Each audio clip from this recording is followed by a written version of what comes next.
अगर आप लोग एमटीएस का फॉर्म सिर्फ गवर्नमेंट जॉब देखकर भर रहे हो, रुको भाई लोग, 5 मिनट रुक जाओ। हो सकता है ये जॉब तुम्हारे लिए बहुत बेस्ट हो या फिर बिल्कुल भी नहीं हो।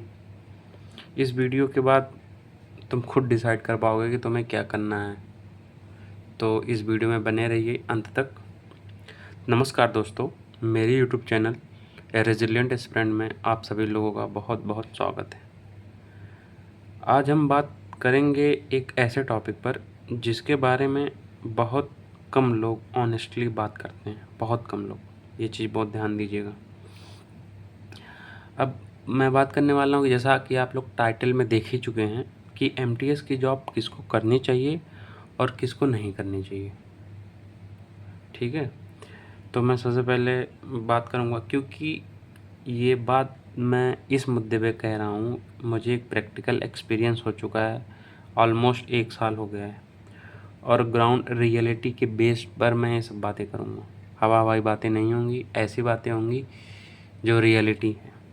ठीक है, तो सबसे पहले मैं बात करना चाहूँगा कि सबसे पहले मैं बात करूँगा कि एमटीएस जॉब किसको करनी चाहिए। ठीक है मेरे भाई, तो पहला है कि जिसको फाइनेंशियल स्टेबिलिटी चाहिए।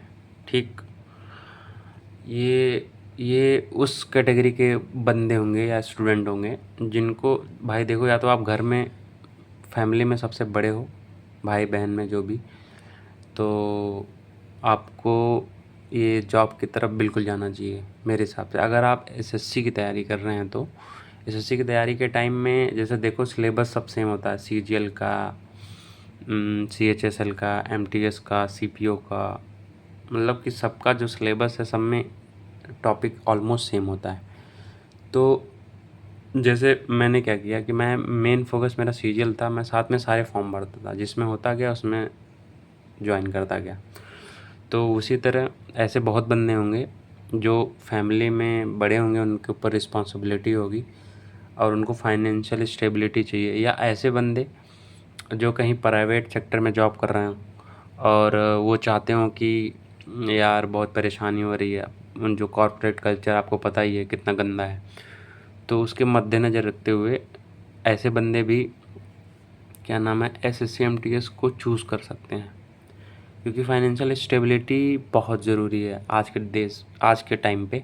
जैसा इस समय देश की कंडीशन हुई है, इस हिसाब से तो फाइनेंशियल कंडीशन बहुत ही ज़रूरी है।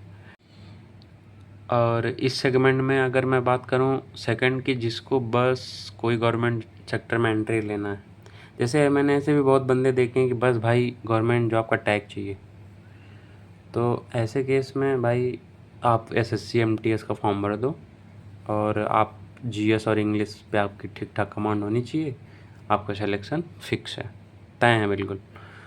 तो जो इस टाइप के बंदे हैं ना, मैं ऐसे बहुत बंदे को जानता हूँ, मेरे ऐसे बहुत मतलब जानने वाले थे, वह बस भाई बस गवर्नमेंट जॉब का टैग चाहिए। जैसे कि मेरा ही सिलेक्शन हुआ था, मैं इस जॉब से सेटिस्फाई नहीं, उसके बावजूद मतलब मेरे रिलेटिव में या फिर मेरे फ्रेंड्स के फ्रेंड जैसे ऐसे भी कोई भी बंदा, यार कम से कम तुम्हारे पास कोई जॉब तो है, इस टाइप की बातें करते हैं, मतलब तुम्हारे पास गवर्नमेंट जॉब का टैग तो है। अगर ऐसी मेंटेलिटी है ना भाई, तो एसएससी एमटीएस आपके लिए बहुत अच्छा रास्ता हो सकता है। अगर मैं तीसरे सेगमेंट की बात करूं कि आफ्टर 12th पास, अगर भाई देखो आप 12th पास कर चुके हो और आपको पता है कि आगे क्या करना है थोड़ा बहुत, कि आप मतलब गवर्नमेंट जॉब की तैयारी करनी है, जैसे एसएससी हो गया और बैंकिंग हो गया, तो अगर आप इन सब गवर्नमेंट जॉब प्रिपरेशन की सोच रहे हो, तो अगर आप 12th पास कर चुके हो, मैं तो कहूँगा कि आप सीजीएल को टारगेट करो और साथ में इसका फॉर्म ज़रूर भरो।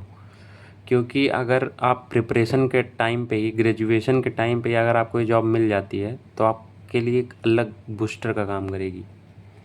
मतलब कि जैसे अभी मैं जब ज्वाइन किया था, अभी 2024 बैच से हूँ मैं जब ज्वाइन किया था तो एक बंदा ऐसा मिला है जो 12th पास आउट करके आया है और सिलेक्शन हो गया उसका। उसके साथ बस एक दुविधा है कि वो सीजीएल जब जॉब करेगा तो ग्रेजुएशन नहीं कंटिन्यू कर पाएगा, तो सीजीएल का फॉर्म नहीं भर पाएगा। एक इसके साथ ये ड्रॉबैक है, तो ये बहुत ज़रूरी है ये चीज़ को सोचना। एक नुकसान है तो एक फ़ायदा भी है। फ़ायदा ये है कि आपको 12th पास होते ही तैयारी कर रहे हो, जॉब लग गई हो, ग्रेजुएशन करते ही, ग्रेजुएशन भी ना पूरा हुआ हो। फिर उसके बाद आप ये काम कर सकते हो कि आप जब जॉब लग जाए तो उसके बेसिस पे एक्सटेंशन मिल जाता है। ज्वाइन ही मत करो, एक्सटेंशन ले लो। उस बंदे ने क्या गलती करी कि ज्वाइन कर लिया, एक्सटेंशन लेके आप अपना पूरा ग्रेजुएशन कंप्लीट करो, देन आप ज्वाइन करो। फिर उसके बाद आप सीजीएल देने के लिए भी एलिजिबल हो जाओगे। जो ग्रेजुएशन के बेसिस पे जो एग्ज़ाम होते हैं उसको देने के लिए आप भी एलिजिबल हो जाओगे। तो ये भी बेस्ट रहेगा कि 12th पास होने के बाद आप एमटीएस का फॉर्म ज़रूर भरो, सीएचएसएल भरो, और बिल्कुल इस तरीके से तैयारी करो जैसे एक सीरियस बंदा करता है और जॉब लेता है। ये नहीं कि बस भर दिया देखने के लिए कि चलो एसएससी का एग्ज़ाम कैसा होता है, बस देखने समझने के लिए। टाइम वेस्ट नहीं करना है। ये बहुत अच्छी अपॉर्चुनिटी होती है। 12th पास आउट के बाद आपकी एक जॉब लग जाएगी, उससे बेस्ट क्या होगा। और इसको एक्सटेंशन लेके आप अपना ग्रेजुएशन कंप्लीट करो, देन ज्वाइन कर लो। तो ये तीनों सेगमेंट की बात हो गई कि किसको जॉब करनी चाहिए। अब मैं बात करूँगा किसको जॉब नहीं करनी चाहिए। तो भाई अब ये देखो, किसको जॉब नहीं करनी चाहिए। अगर मैं बात करूँ पहले सेगमेंट की, जो सोच रहे हैं कि कोई जॉब मिल जाए पहले, बस सरकारी नौकरी होनी चाहिए। भाई मैं ईमानदारी से बताऊँ ना, मेरी मेंटलिटी यही थी कि बस मैं कभी स्पेसिफाई ही नहीं किया कि मुझे फला जॉब में फला पोस्ट चाहिए जिसके लिए मैं फ़ाइट कर सकूँ। मैं 2.5-3 साल से लगातार मेहनत करता रहा, हार्ड वर्क करता रहा, लेकिन अब जॉब कर रहा हूँ ना, लोगों के साथ मिल रहा हूँ, बड़े बड़े लोगों के साथ, जीएस लेवल ऑफिस में काम करता हूँ, तो आप सोच सकते हो किस लेवल के बंदे वहाँ होंगे। तो इस एक्सपीरियंस से बता रहा हूँ ना भाई, ये मेंटेलिटी बिल्कुल हटा दो, क्योंकि एक पर्टिकुलर जॉब को इमेजिन करो जिसमें आपको जाना है, उसके लिए तैयारी करो, ये बहुत ज़रूरी है। अब जैसे मेरा उत्तर प्रदेश पुलिस भी निकला था, जैसे, और दिल्ली पुलिस में मैं क्या नाम है फ़िज़िकल में नहीं हो पाया मेरा, और दिल्ली एसआई में सब हो गया, मेडिकल में बाहर हो गया क्योंकि 6/9 विज़न चाहिए। तो ये है, मैं सब हर जगह हाथ पैर मारा। सोचो कि आप, मैं यूपी पुलिस कांस्टेबल हो गया, ये क्या नाम है आपका, यूपी पटवारी हो गया, जूनियर असिस्टेंट हो गया, मतलब कोई सा एग्ज़ाम नहीं छोड़ा हूँ। और सीजीएल का 3 बार मेंस दे चुका हूँ, सीएचएसएल का 2 बार दे चुका हूँ, आईबी का दे चुका हूँ इस बारी मेंस, फिर उसमें नहीं हुआ इंटरव्यू में, मतलब मेंस ही नहीं हुआ था, इंटरव्यू के लिए कॉल ही नहीं आई थी। तो भाई मेरे, ये मन से अपने भ्रम से बिल्कुल हटा लो। जो ये बंदे ना सोचते हैं कि कोई भी सरकारी नौकरी लग जाए, टैग लग जाए, भाई हो सकता है तुम्हें हो सकता है कि जॉब मिल जाए और तुम्हारे अंदर और पोटेंशियल हो, लेकिन उस वर्कलोड, उस वर्क कल्चर के चक्कर में तुम बर्बाद हो जाओ। मेरे साथ वही फीलिंग आ रही है अभी हल्की फुल्की। आगे आगे और शेयर करता रहूँगा कि आप मेरे चैनल से जुड़े हो ना, तो और सारी चीज़ें बात करूँगा। अब दूसरा मैं सेगमेंट लेके चलूँ जिनका टारगेट सिर्फ ग्रुप बी या कोई हायर पोस्ट है। इस बिल्कुल फॉर एग्जांपल बिल्कुल मैं, जैसे कि मैं हमेशा, मतलब अगर मैं सीजीएल को टारगेट किया ना, तो इसमें पर्टिकुलर पोस्ट कभी नहीं की जैसे मुझे एएसओ इन एमईए चाहिए, जीएसटी इंस्पेक्टर चाहिए, इनकम टैक्स इंस्पेक्टर चाहिए, कभी नहीं भाई। बस सीजीएल निकल जाए, सीजीएल निकल जाए। भाई 3 साल 3 में नहीं निकला, और मेरा एमटीएस बिल्कुल निकल गया बिना किसी एफर्ट के। मैं तो पेपर भी देने नहीं जा रहा था, वो हुआ कि चलो पास में सेंटर था, मैं चला गया देने। लेकिन ये बहुत बच्चों के साथ है ऐसे। वहाँ जैसे मैं जहाँ जॉब कर रहा हूँ ना, वहाँ ऐसे बहुत सारे बंदे हैं जिनका मेन टारगेट एसएससी सीजीएल है, लेकिन वो क्या करते हैं, वो एसएससी एमटीएस के थ्रू सेलेक्टेड हैं, और उनका मेन टारगेट सीजीएल है। लेकिन अब देखो 2025 का मैं भी अटेम्प्ट दिया हूँ, वो भी सब सारे दिए हैं। उनका अच्छा नंबर था 2024 में, लेकिन 25 में सबका नंबर गिर गया। जैसे मैं 312 ही रह गए, और 328 24 में थे, और ऐसे बहुत सारे बंदे हैं। अब क्या होता है कि देखो, ये सारी बातें डिपेंड करती है आपके ऑफिस पे। अब सबकी ऑफिस अच्छी ही नहीं मिलेगी, कोई गारंटी नहीं है। अब जैसे मेरी है, ठीक, ओके ओके है। ऐसे बहुत से बंदे हैं जो रो रहे हैं भाई, रो रहे हैं, लिटरली बता रहा हूँ, रो रहे हैं। क्यों? क्योंकि उनको यही लगा कि सिलेबस सेम है, सब कुछ सेम है, तैयारी हमारी हो ही रखी है, अब एक तरफ से इनकम आ रही है। लेकिन अगर आप एक नई चीज़ कर रहे हो ना, तो आपके साथ 10 चीज़ें और जुड़ जाती हैं भाई। अब जैसे कोई बंदा ऑफिस जा रहा है, तो ऐसे तो नहीं सुबह उठा, मुँह धुला चला गया भाई, मेंटेन होके जाना पड़ता है।